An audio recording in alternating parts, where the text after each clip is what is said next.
So this is a hangout to talk about some experiences that we had as students from EIT ICT Labs.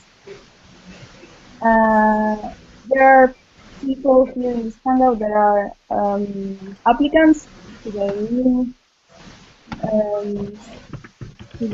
new batch for 2015. There are students that started in 2012 and have already finished their studies, and there are other students that started in 2013. I am not sure if there are student but so you have different perspectives on some of the questions you were considering. So I would say that we can have the current students or the graduated students make a little presentation right now to say, well, their names, basically to choose and which program, and why did you choose the EIT ICT Labs program instead of another choice? So, Prithivi, oh, by the way, I will start. So my name is Carla. I am from Argentina, and I started in Hi, Carla. 2012. Hi everyone. I started in 2012. It was the first time that the EIT ICT Labs Master School was running the program, and I did a major on human computer interaction design. I started in Paris, and I finished in Stockholm. And I chose this program because compared to other choices in Europe, I really liked the option of the mobility. I really liked that I was going to be in two different countries and meet people from two different countries. I thought that having a double degree was an advantage.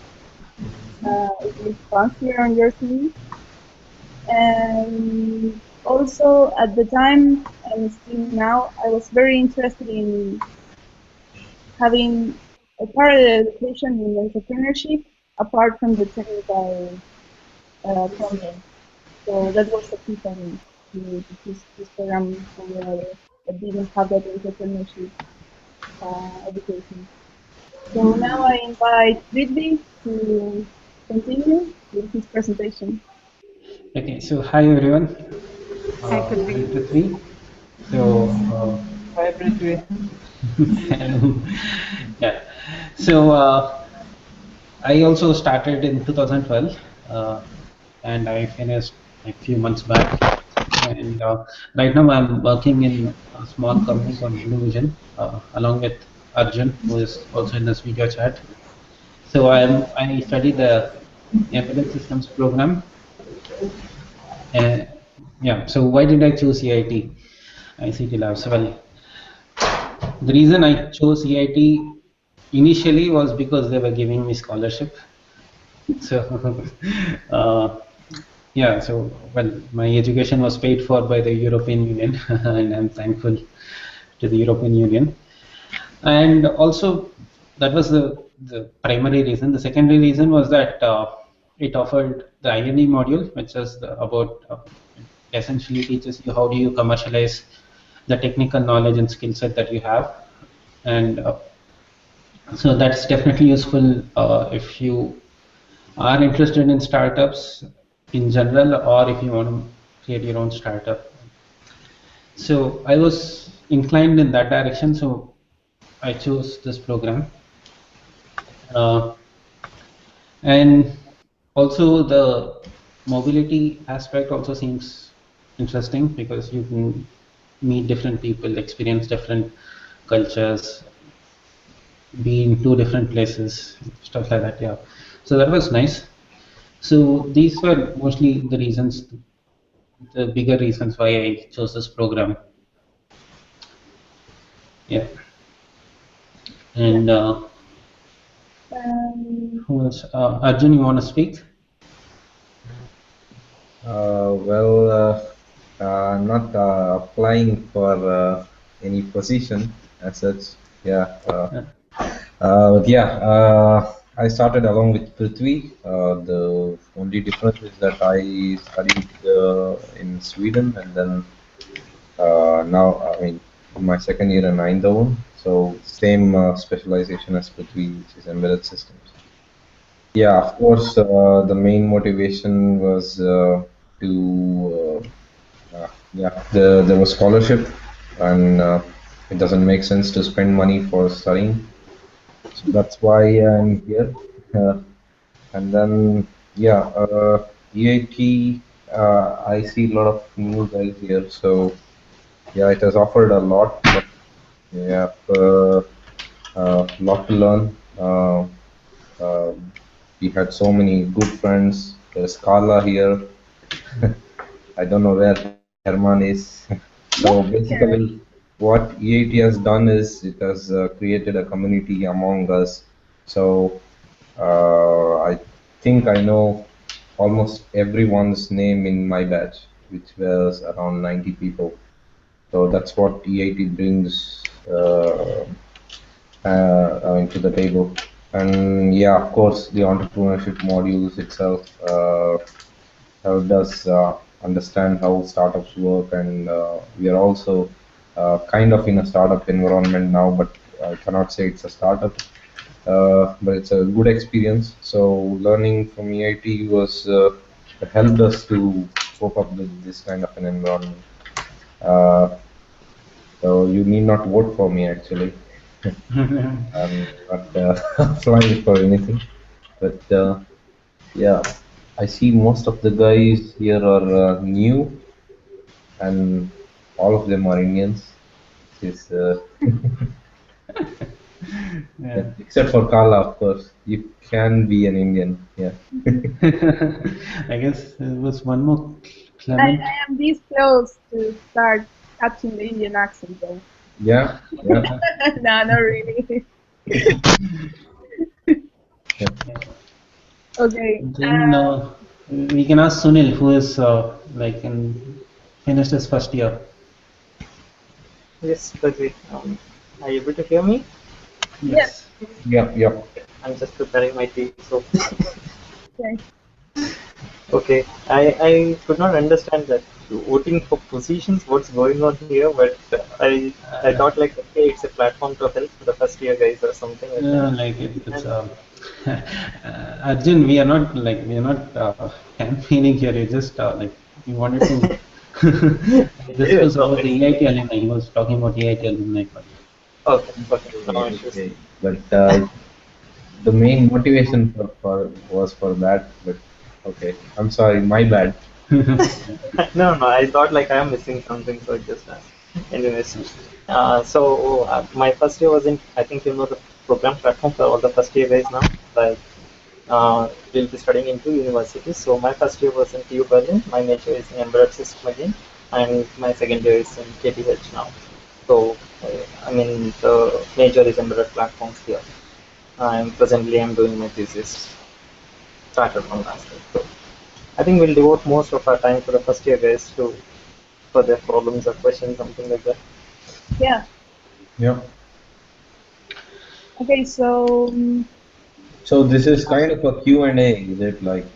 yes, yes. There are a lot of potential students Uh-huh. that have just applied to the program for the year Oh, okay. 2016, or maybe they will, and they were thinking about is this the right program for them, or they should choose something else. Oh, okay, okay, yeah.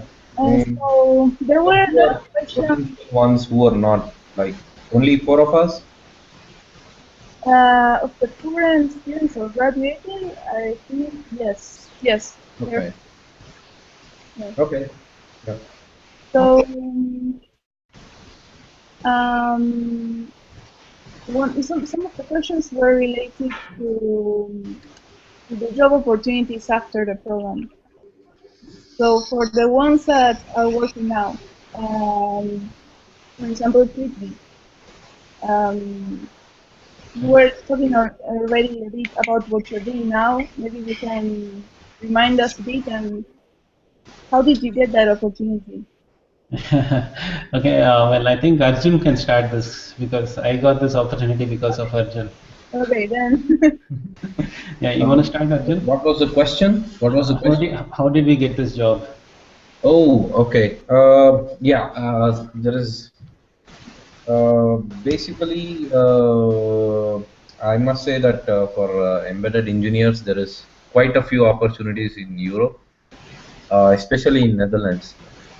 So actually, the job that I mean, these guys actually contacted me through LinkedIn.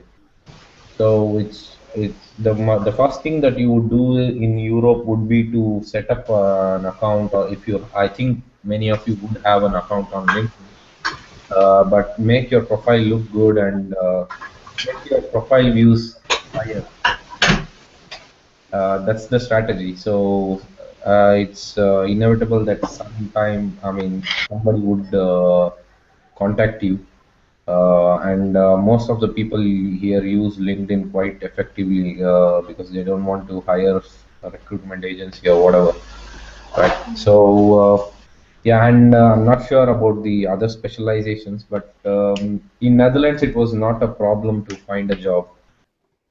Basically, I had few opportunities, so I know that it's not quite difficult to get a job in Europe as such, uh, because I cannot say how good the other nodes are regarding my specialization. I can only talk about that.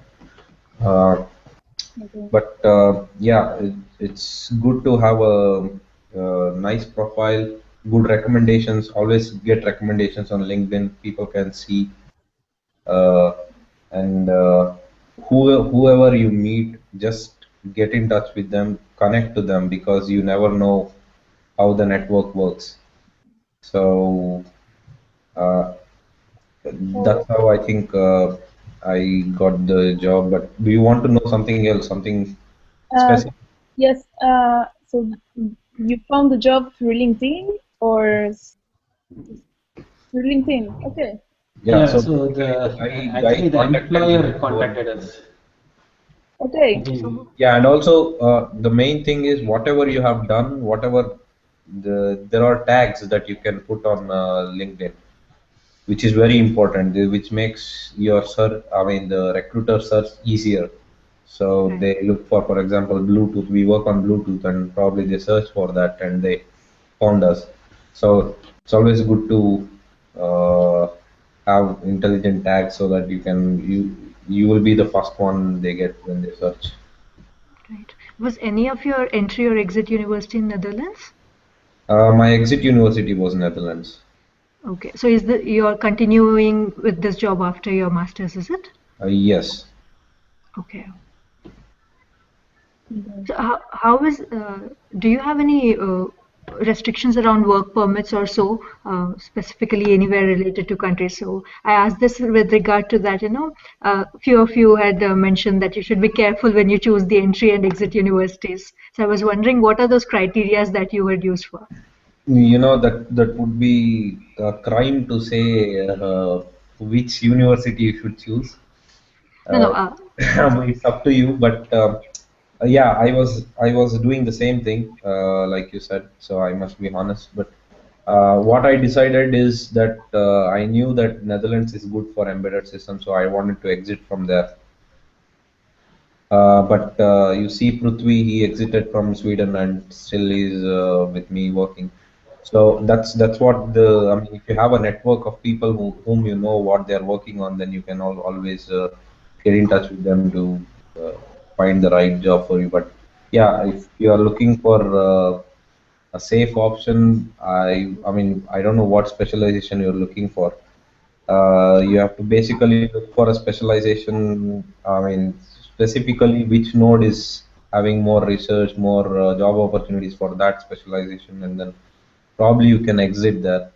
But yeah, I mean, if you are in Europe, you can find job anywhere. So anywhere in Europe, so it shouldn't be a problem. Thanks. Yeah, but yeah, work permit and stuff, that is always a complicated procedure, but you will eventually get through it, so it's not a problem. So, well, regarding work permit, as far as I know, in Germany and Netherlands, you can easily get 1 year of work search permit. In Okay. Sweden, you can get for 6 months. Mm-hmm. Yes, Yeah. and yes, it's true. In Sweden, while you still have your student permit, you can, I mean, when you graduate, you can ask for this extension of 6 months, so you can start looking for jobs or even starting your own company.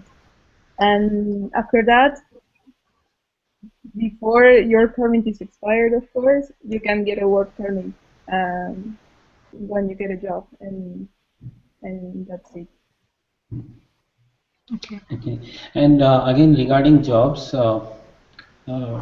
maybe not in Netherlands, but in other countries, it will be good if you know the local language. That will increase your chances of getting a job, especially Okay. in Germany and maybe in Italy and places like that, and France also.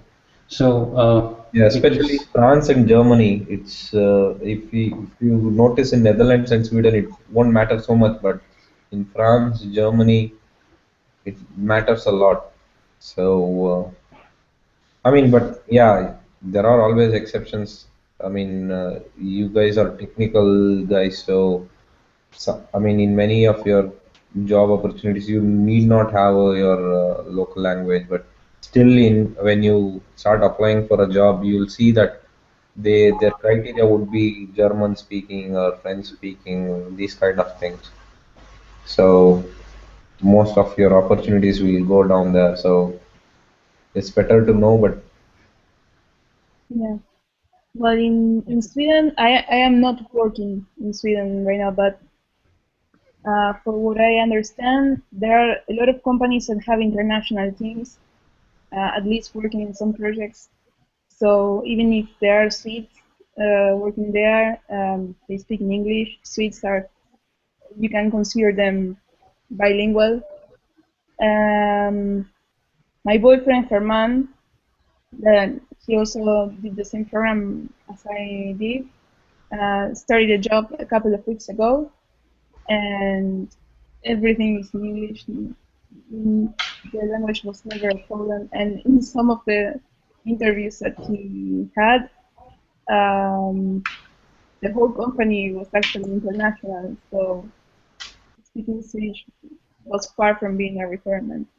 So I think, yes, our first year was in France, and for France, I agree with what Arjun was saying. If you don't speak the language, it can be tough.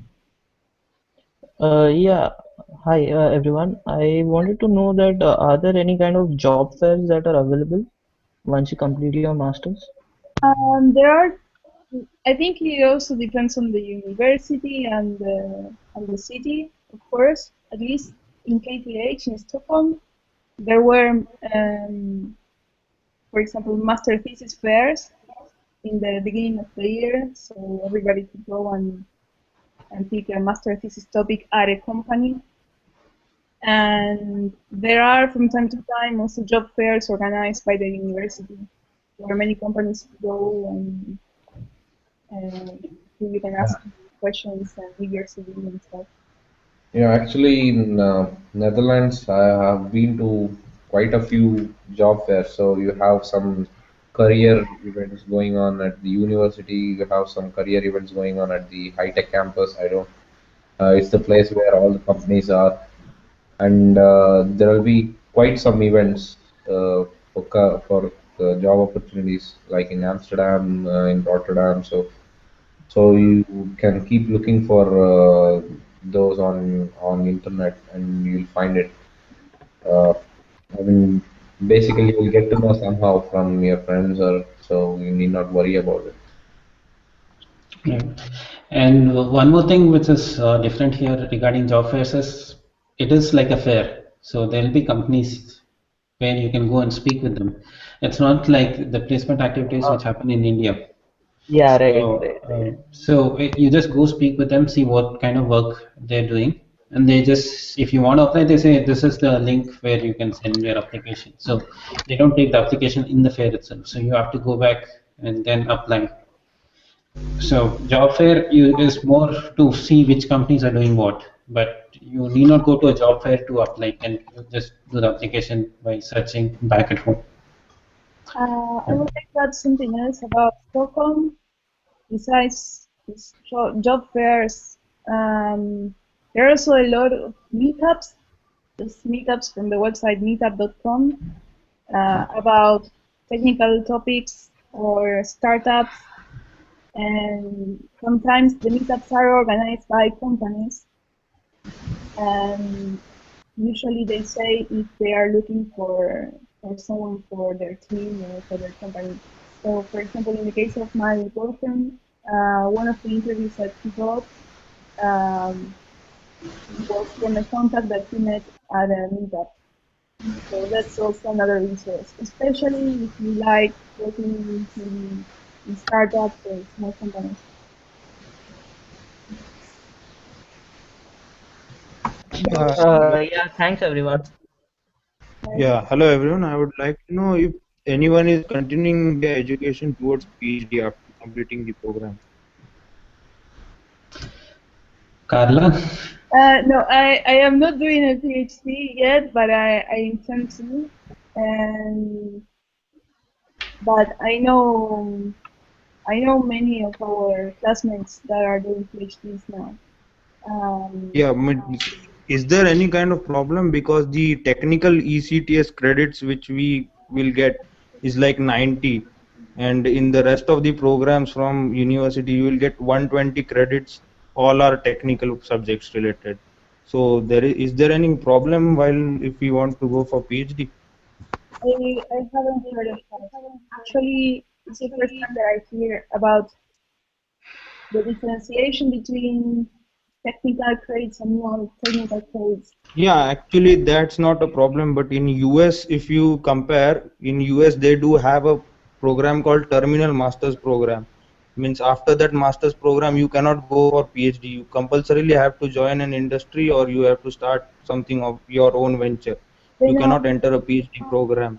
So I wanted to know whether this comes under that category. no, I don't think that at all, especially because you end your master with the master thesis that is a research thesis. Even if you do it at a company, you are supposed to carry on some research there. And yes, so I don't think so. And we have many graduates. Continuing education towards PhD is not a problem after the program. No, not at all. Yeah, thanks. In fact, if I'm not wrong, EIT ICT also has a doctoral program, right? Yes. Yeah. Yes, but you have to separately enroll for it, no? In a university, then you can just get into that, be a part of that program. Yes, it's not a PhD program in itself.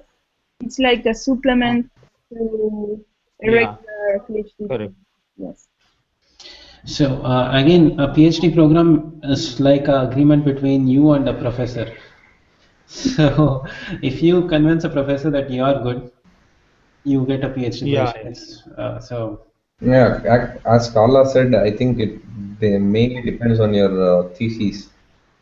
So, if your professor is happy, then probably you can get a PhD, because I think 4 or 5 of our first batch, they have joined PhD, they have gone for PhD. So I don't think this 90 credits and stuff, it doesn't matter here as much. No, and they are even from different. In Europe, it doesn't make any difference, I guess. Okay, that's good. Well, but even in US, like one of my friend, he is applying for a PhD in a US university, and with Puneet. So he's contacted this professor. He talked about the work that he's done, and the professor is interested because he likes the work that Puneet has done. So he wrote GRE recently because that's a requirement. But then he's in talks with the professor to get the PhD. So I guess it shouldn't be a problem even in US universities. And one more thing, let's say, suppose if I get into a KTH, a normal master's program, And how do you distinguish a normal master's program among the partner universities, like a master's program at KTH and EIT, apart from the mobility and all the entrepreneurial part?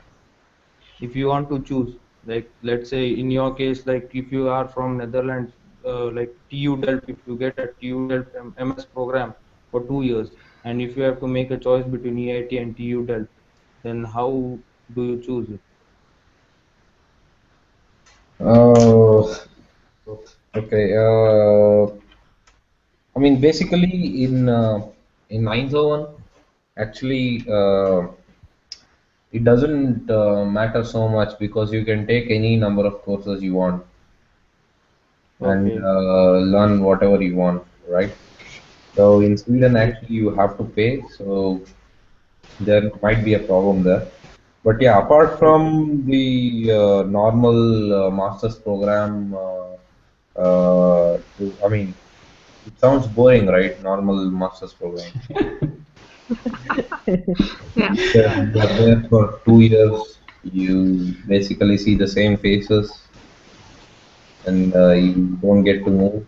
Uh, so, I mean, your question is, Well, one more thing is like, see, No, if you are because inclined why towards no, like what is sorry to that? interrupt you. You have a. Why I ask this question? Because I will be applying to Aalto University. Now, Mhm. education in Aalto in Finland is free, so Yeah, yeah, cost doesn't matter. yeah, And then if I have to choose between EIT and let's say if I get admission from Aalto or any other university in Finland, yeah. then what should be my criteria? Like, yeah. So in my experience, it's like if you are interested in learning technical stuff only, then maybe EIT is not for you, because I've seen people who are just joined the EIT master program to learn the technical stuff because they got scholarship. They found the INE okay, module quite boring, like they were just taking it for the sake of finishing it. So if you are not interested in the entrepreneurial aspect, then like 1/4 of this program is boring and irrelevant for you. So you should ask yourself, I mean, if you're just planning to learn technical stuff and then do your PhD and then continue in research, maybe a full 120 credit technical program might be better for you. So okay. if you are interested in the entrepreneurial aspect, then the EIT program is good for you. I agree completely. No, again, Prithvi, I regarding the entrepreneurial part, what exactly do they take? Means, what is the classification? How is it taught from the point of view? Do we have visit professors or visiting professors or something different? Who wants to take this question? I think it also really depends on the university. Um, I can speak about my education in Paris too. We had courses on the fundamentals of marketing, and we also had some courses on international. The courses vary according to the university. Are they common amongst all the EIT colleges for entrepreneurial innovation? In my university, we had only one major, so I have to say. But I think that in KTH, it's the same course for all the majors. Yeah, I don't know if someone did the first year in KTH. But the entrepreneurial part of the master is happening mostly in the first year. In the second year, you have to do like a mini thesis about it and the internship, but all the education about the entrepreneurial side is done in the first year. And so in Paris, we had these courses, and we also had some meetings at the CLC where also students from another university that were also doing a major a program labs were joining us. And in those meetings, we had visits from people running startups or from very good researchers having innovations that made an impact with their PhDs. and it was very nice to learn from all their experiences. It was a nice place to have sort of the questions that you're having right now, but for the next step. But we were also very encouraged to build our own company, play as if we were doing our own company and participate in student companies competitions. Particularly with our team, we did a whole product that we tested it with users. I can send you the link right now. From Juicebox. It's a mobile application to vote for the songs that you want to listen at the party. And so we built the application, we tested it in bars and parties, in real bars and parties, and we participated in competitions, and we won the French nationals and then the European nationals of the Junior Achievement US competition. It was a great experience, and then we actually started selling the product. And all this was done in the context of the Business Development Lab course. So that's one example of what you can expect from the University at Paris soon, regarding the entrepreneurial part. But for the rest, I think it depends on the university. Maybe you guys. Yeah, so the course, well, they aim to teach the same stuff across all the nodes, but the actual courses are different in each of the nodes. So the professors are different. So in some universities, the professors who teach this INE part are good. They make it more interesting, but in some places it's not so good. So it depends on the university. But apart from just the courses, there's so many other activities which happen in all the other nodes. So one needs to be proactive to actually go to these activities and like experience them. So like Carla said, there are many activities in the CLC, which is the co-location center, and also many meetups happening regarding entrepreneurship and startups, pictures, and all of that. So yeah. Yeah, so I completely agree. I think it's not only about the concrete contents that you get, but the whole environment where you're in. All other startups, entrepreneurs, and researchers doing innovation. That you really learn a lot from that. Really, really learn a lot from that. Yeah. But it requires that you go and do it. Yeah.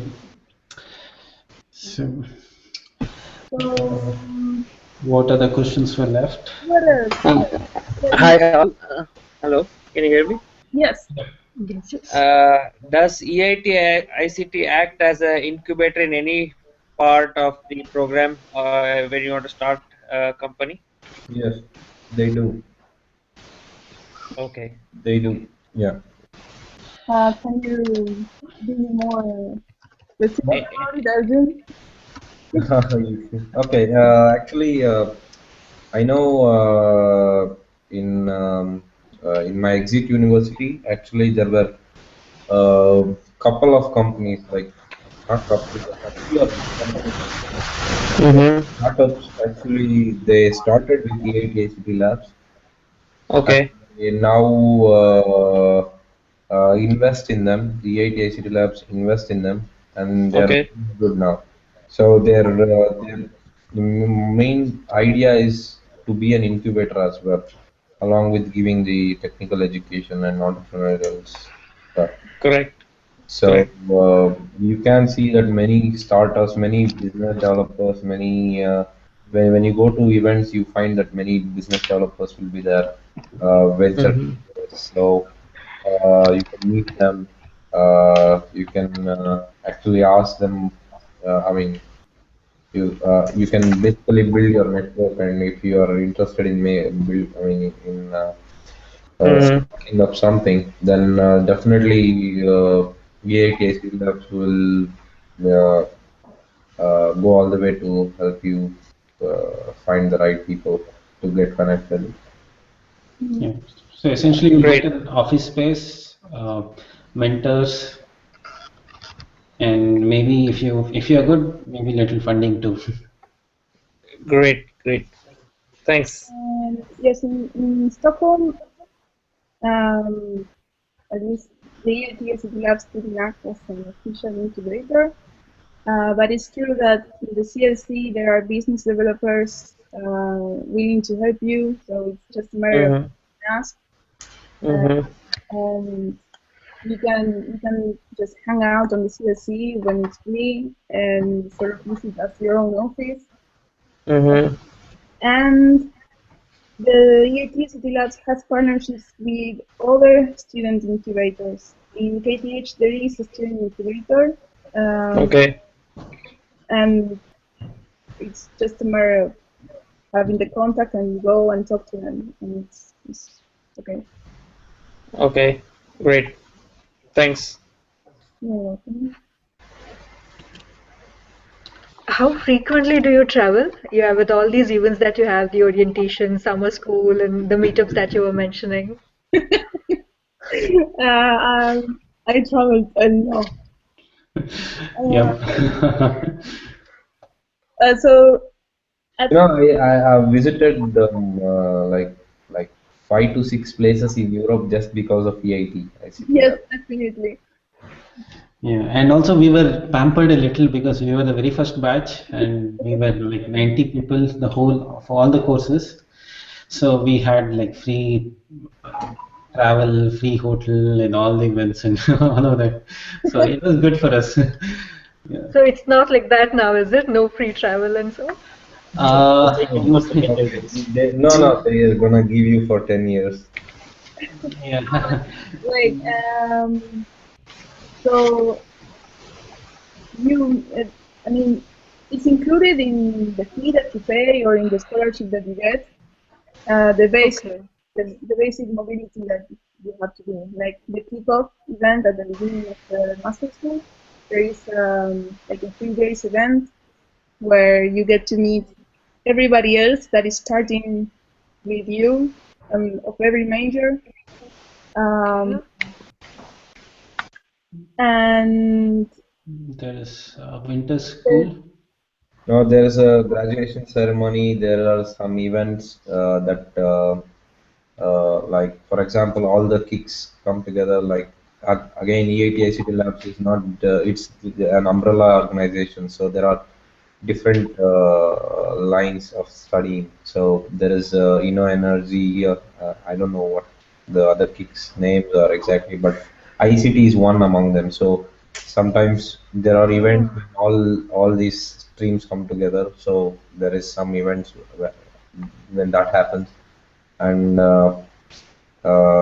like for new students, there is a kickoff. When you finish your first year, there's a kickoff event where you can actually volunteer yourself, and then so like the mandatory travels that you have to make for your education are basically the kickoff and the summer school, and I Graduation. guess the graduation ceremony. Yes, I wouldn't say that Yeah. it's mandatory. You Yeah. can not go if you don't want to. Yeah. And apart from that, yes, for example, we participated as volunteers or helpers in some of the kickoffs of other batches. And as Arjun was saying, sometimes there are also other events that bring all the kicks, all the other EIT groups together, and you can also apply to see if they accept you in that conference.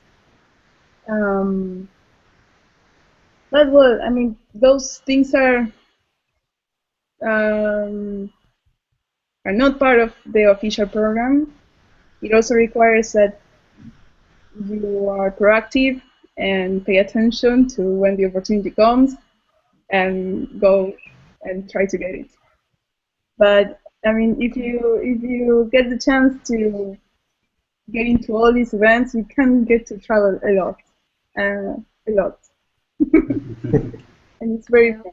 For example, Arjun and I were never in the same university, but how many times did we meet? I mean, I stopped keeping count. Yeah. and it's great. It's another chance to keep meeting people from other places, and I would like to say that I think those cultural cultural exchanges, let's say, What? meeting people from countries that in some cases I didn't even know they existed before. That's the greatest part of the program. It could be of any international program maybe, but I think that you get many opportunities to travel and meet people here, and you learn a lot from that. It opens your mind completely. It's a great experience. Thank you. So, have all of you applied for EIT, or you're still contemplating what's the situation like? Yeah, so I've applied for EIT ICT, Yeah. specialization data science. Ah, that's Nodal. Yeah, I've I've also also applied applied. for EIT. Yeah, go on. I applied for CSS. Yeah, I've applied for ITA, and I'm also applying for like other universities, like means not just the EIT, the normal programs as well in Europe. Okay. Okay. Sorry, one question. I've applied for embedded systems and I've also applied for some universities in the US.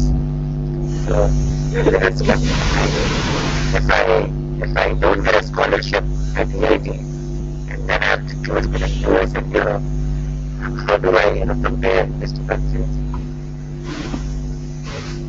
Okay. So did you ask a question here? Yeah. I mean, like, suppose I don't get a scholarship from the EIT, then my calculation is that the expense is almost the same for US and Europe. So how do I compare between these two countries? Sorry, if you don't get scholarship from EIT, how do I compare? Choosing a university in the US or continuing with EIT. Oh, okay. So I'll just mute you for a minute.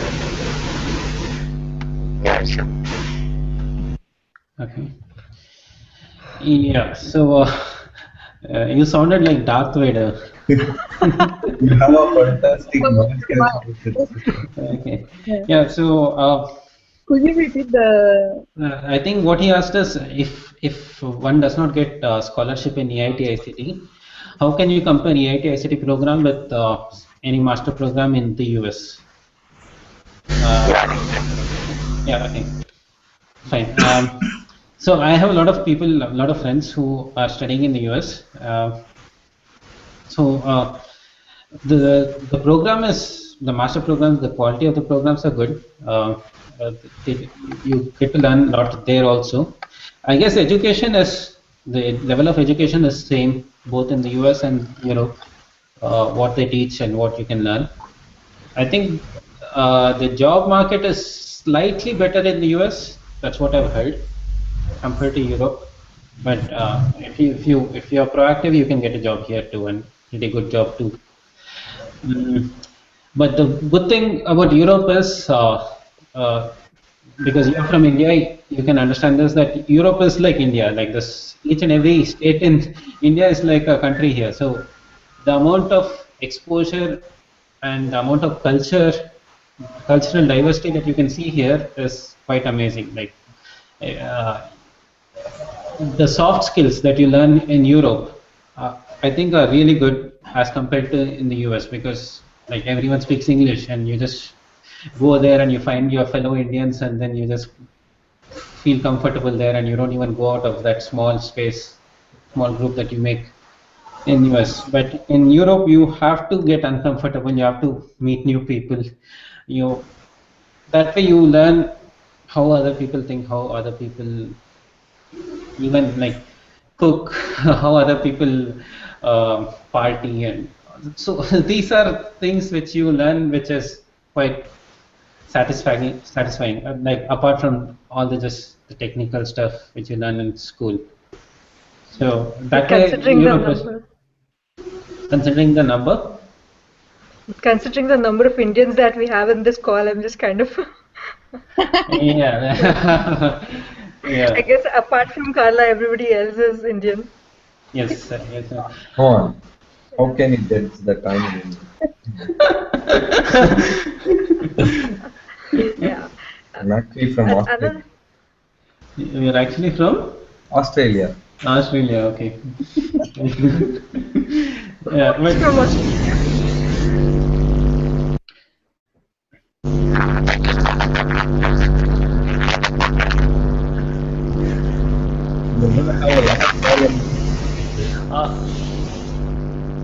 Could you type your question because we are not able to understand? There's actually some problem with your mic. Yeah. Yes. Really.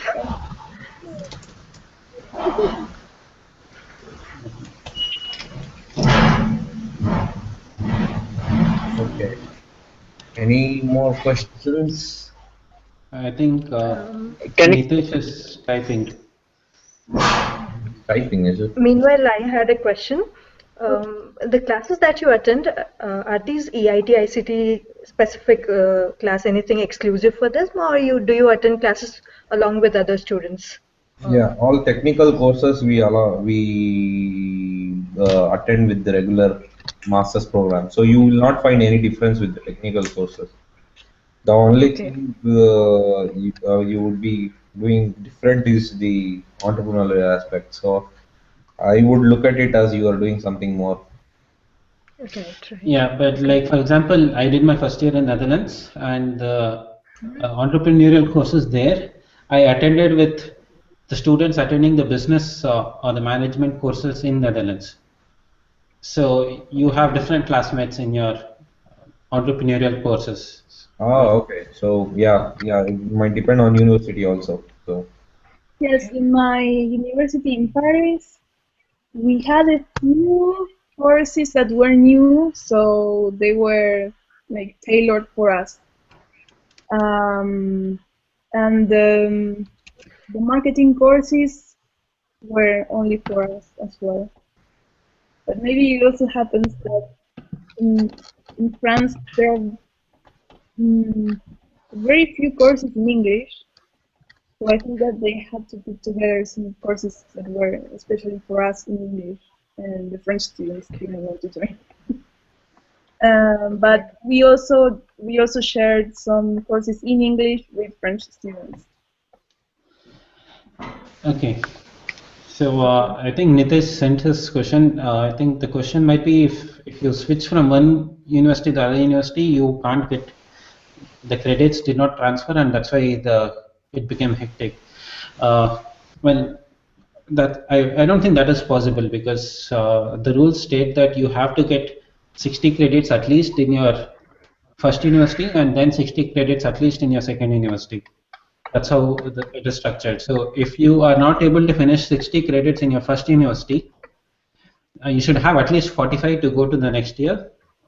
Then finish your 60 credits in your second year, then go back whenever you can, and then finish the rest of the credits in your first year. So it's not like it will accumulate in your second year, but you have to like finish 60 credits in each of the places.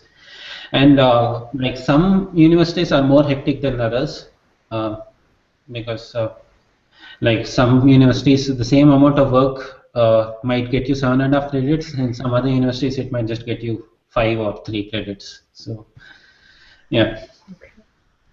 Yeah. And how rigorous is this course? Is there any scope to work alongside your education, part-time jobs or something like that, internships? yeah, you can do that actually. Also depends on the country that you are in. For example, in Sweden, it's quite easy. Like it's quite liberal, so you can work along with your studies, no problem. Okay. In 9,000, you cannot do that. So if you're Okay. studying, it will be considered as an internship.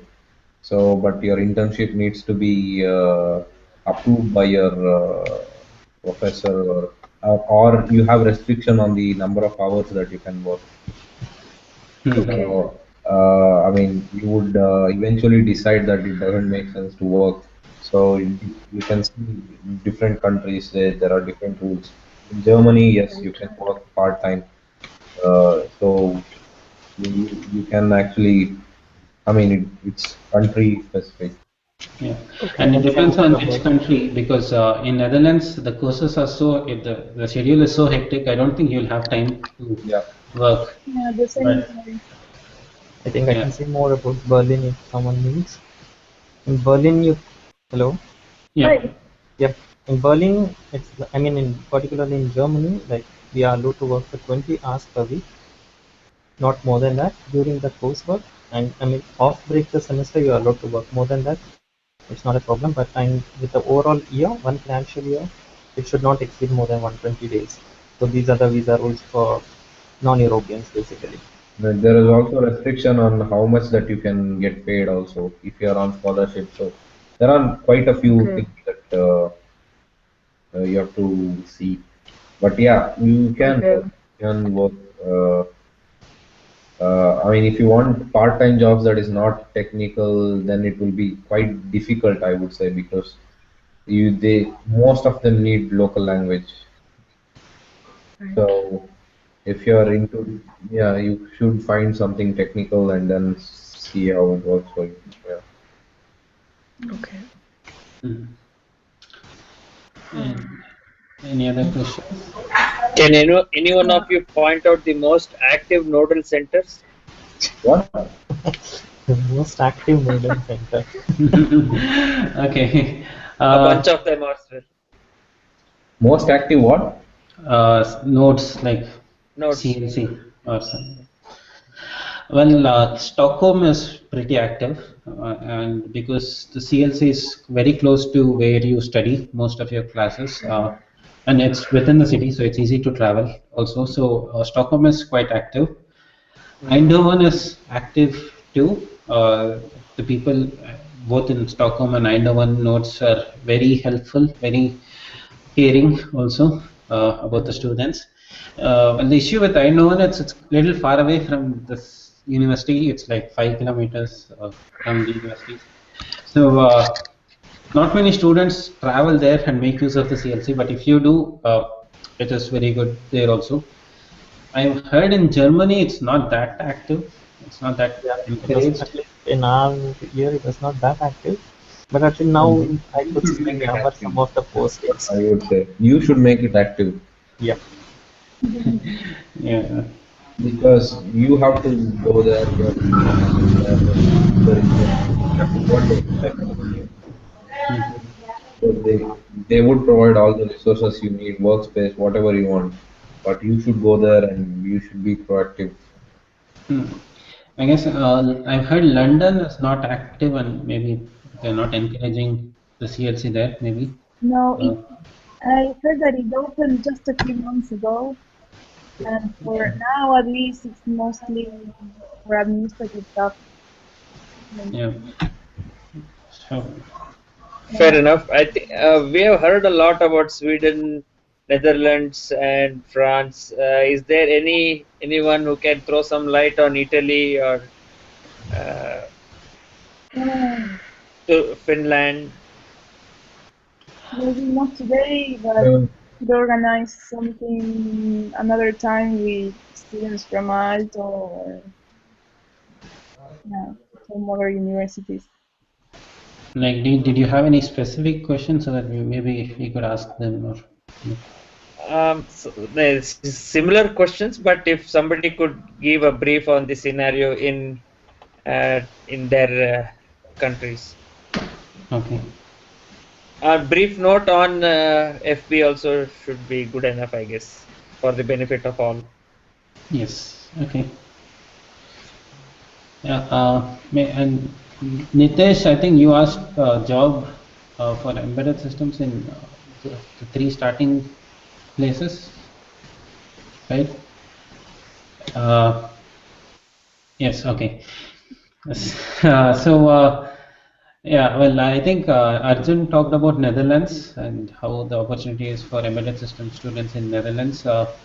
In Sweden also, the opportunities are there, but you will have to be proactive and search for them and apply proactively. Uh, and I guess the same applies for Germany also. I guess, but in here I think the language requirement is little more. Although maybe in some multinational companies it's not a requirement. Having said that, I would say one need not restrict themselves to the country where they are studying their second year, because you can just search for job all over Europe. Yeah. And like me and Arjun are working for a US company in Berlin, so we can you can broaden your scope even further. Right. I wanted to take a look at the first year courses. Is there any place where all these are listed, or do I have to go to specific universities and look at the courses corresponding? I'm asking specifically for the data science program, where I could not find anything for first year. Maybe that is because this course was not offered until now. Yes. So you will be guinea pigs like we were. Yeah. You can consider yourself guinea pigs and also pioneers. So There is a first Yeah. year of data sciences. No, actually, if I mean, what is your entry university? I asked for Eindhoven, TU Eindhoven. I mean, if you can forward your question, I can forward it to the program coordinator there. You can, yeah, if I receive an answer, then I can send it back to you. Because, Sure. yeah, I mean, you can do that to other guys also. They will know pretty well their program coordinators are there or not. So if somebody is not answering, maybe we can just relay your messages to them, and then yeah. Okay. I'll drop a note to you. Yeah. Maybe everything starts to be available closer to when the year starts, in September, August, or something like that. When I was about to start, I got the list of, I mean, the time scheduling and details on every course just weeks before the year started. But I think it's normal when it's a new program.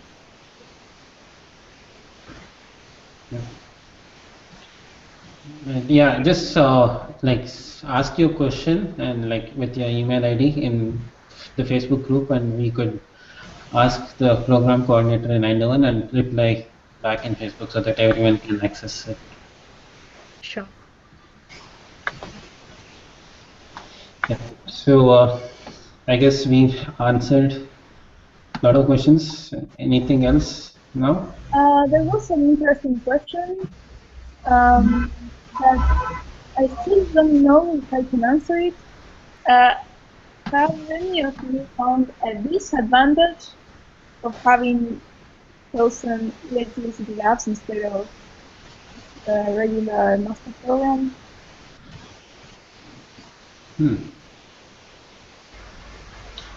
Not really. What? What was it? Any disadvantage with EIT ICT Labs compared to normal master program? They should be ready to travel around the world.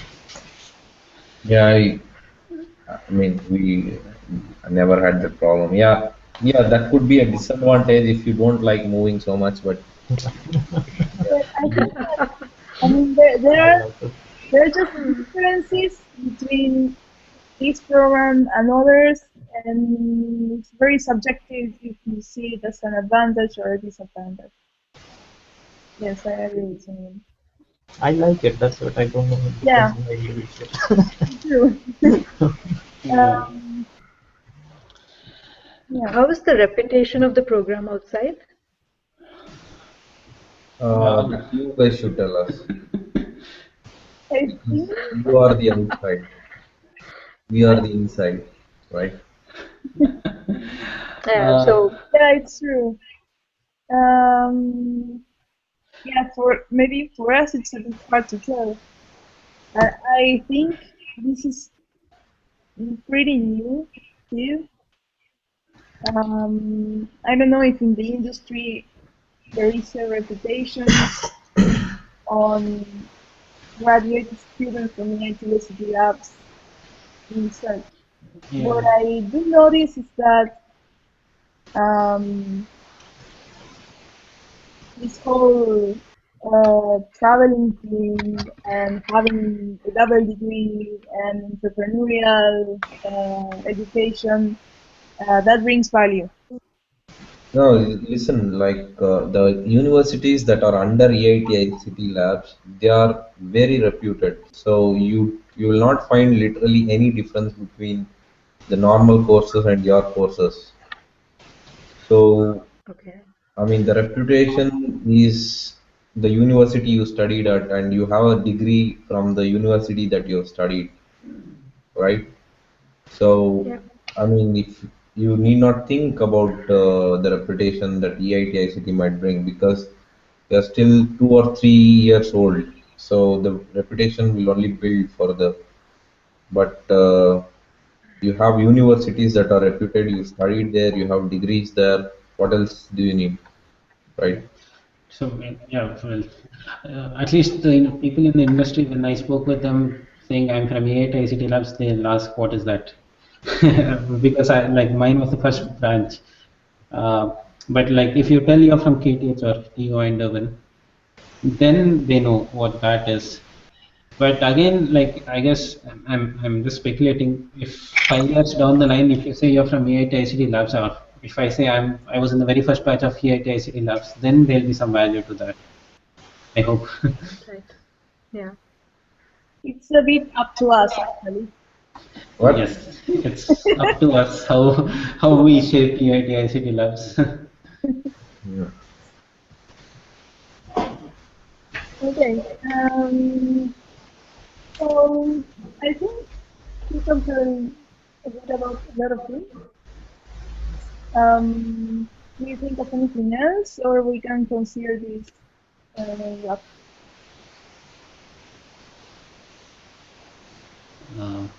It says Masters of Graduate, Master Graduate in Embedded Systems from TU Eindhoven, Master Graduate from Embedded Systems from Stockholm. You get these 2 certificates, and then you get one more certificate like saying this is a certificate saying that you've completed master school in EIT ICT Labs.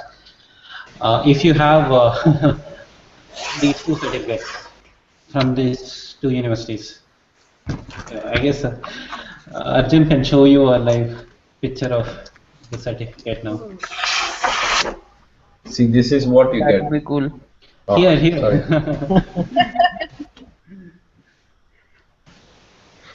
Can you see? Yeah. Little. So this is a authentic TUE Oh, fancy. master's diploma. Okay. And I think even the KTH should have the same thing. I will get my PhD.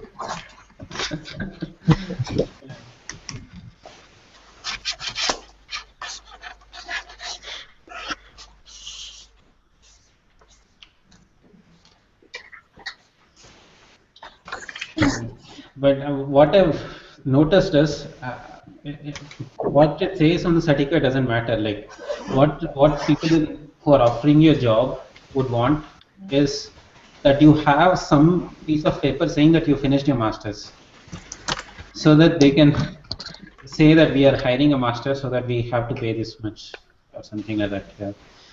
Well, I don't have my degree certificate. Yes, I just have a letter from my coordinator saying I finished and I will get a degree certificate, and that was enough for me to get a job. So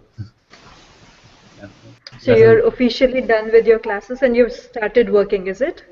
Yes. So you took out time on a working day today. Yeah, kind of. Because what's your question? Are you saying you're not working? No, I'm saying if you took out time on a working day. I'm working as well. Yeah. I mean, yeah, well, like me and Arjun are colleagues. We are in the same, like we are in the room next door, and we both of us essentially run the Berlin office. So it's up to us. We can work at midnight also. We can work whenever we want. So that's a good part of this job, I guess. Yeah. And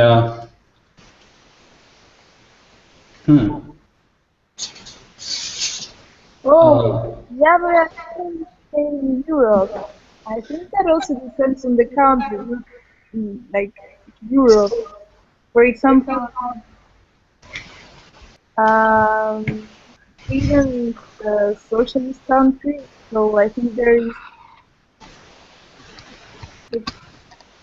for example, when I was in Argentina, it was very common to have jobs around information technology at higher salaries than others.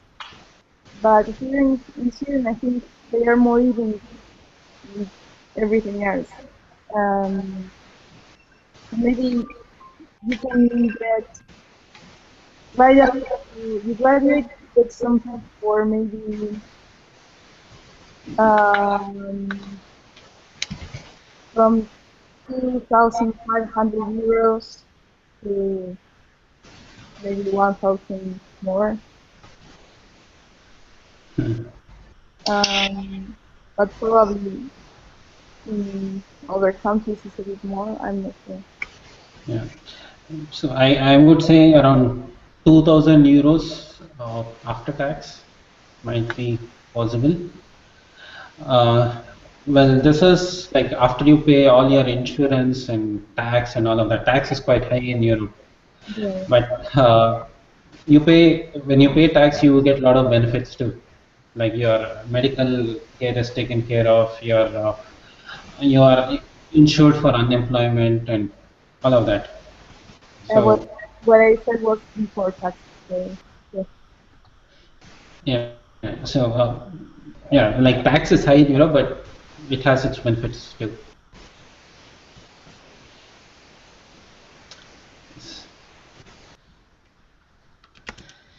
And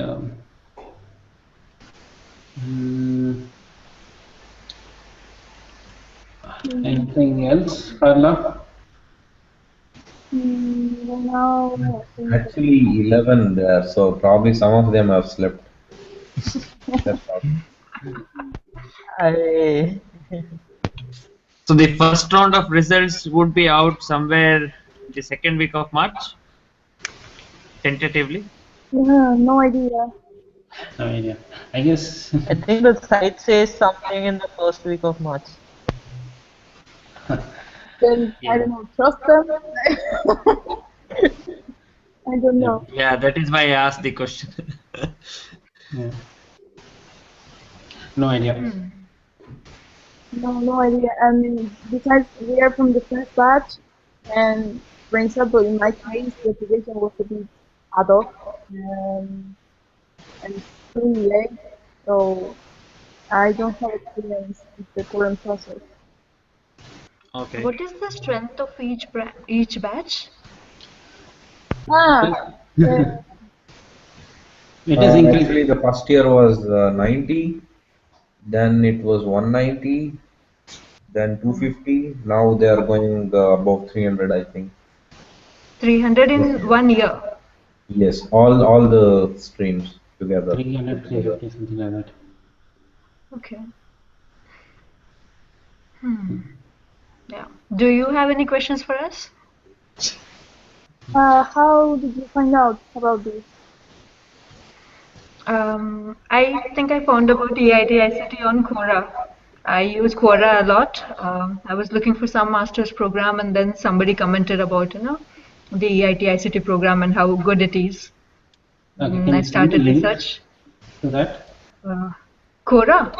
Sure. Yeah, Quora is a question and answer site. It Quora. started by the Prithvi.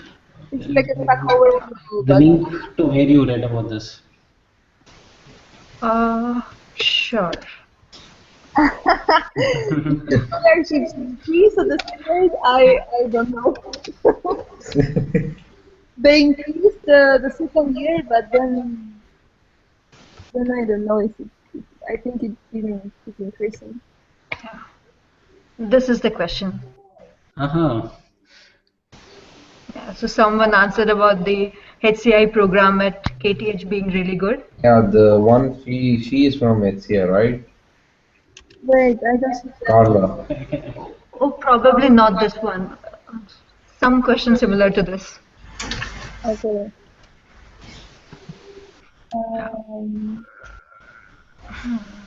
Okay.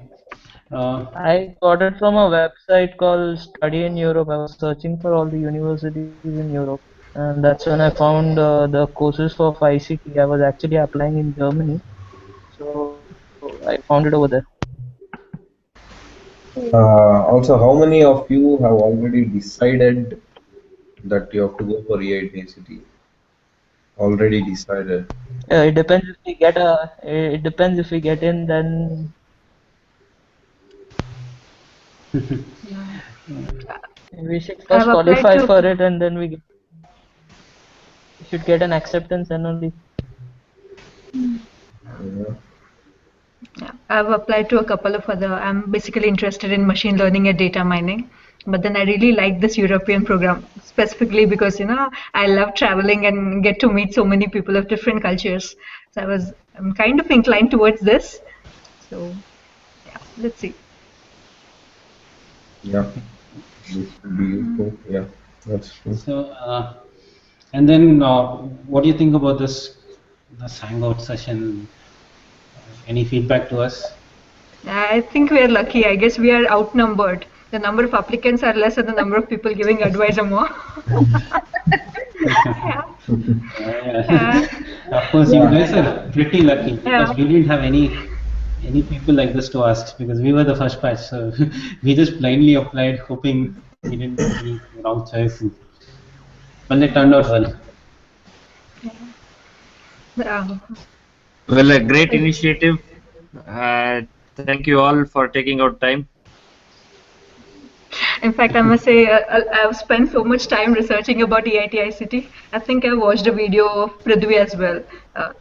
One of the videos on EIT, and I watched all your pictures of the recent convocation that you had, the graduation ceremony. It looks like. So if there is any more time left. They do quite some marketing and portfolio stuff, and you can also enroll yourself for that as well to make good pictures of yourself. Yeah, there's very little information about EIT ICT on the web. So I was kind of mining through the whole Facebook page to find out what exactly happens. That way I found out all of these things. Yeah. Okay. So as we are the first to be graduated, now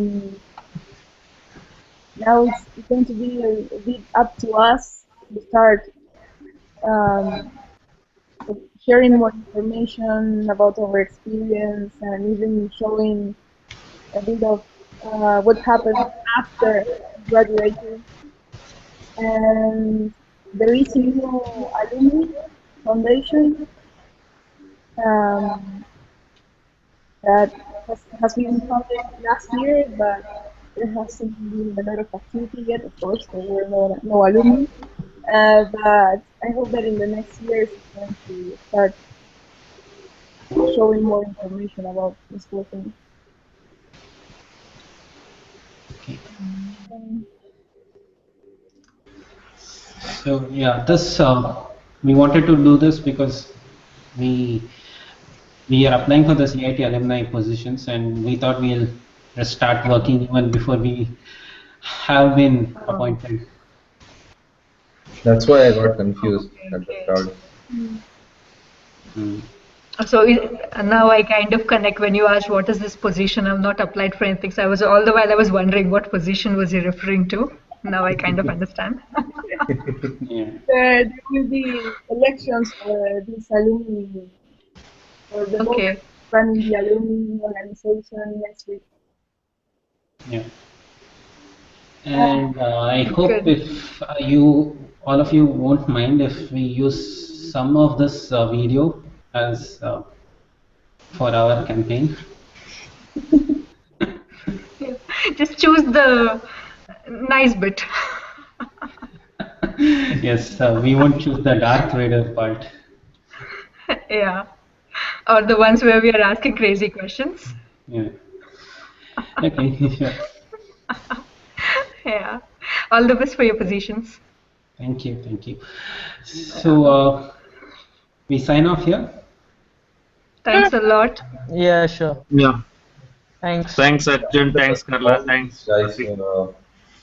hope you all get into Hope to see you early, this. and then yeah, if you have any questions, just post us an email and then. Yep. Okay. Yeah, Well, Best Thanks a lot. with your applications, guys. thanks a lot. okay, Thank bye-bye. you.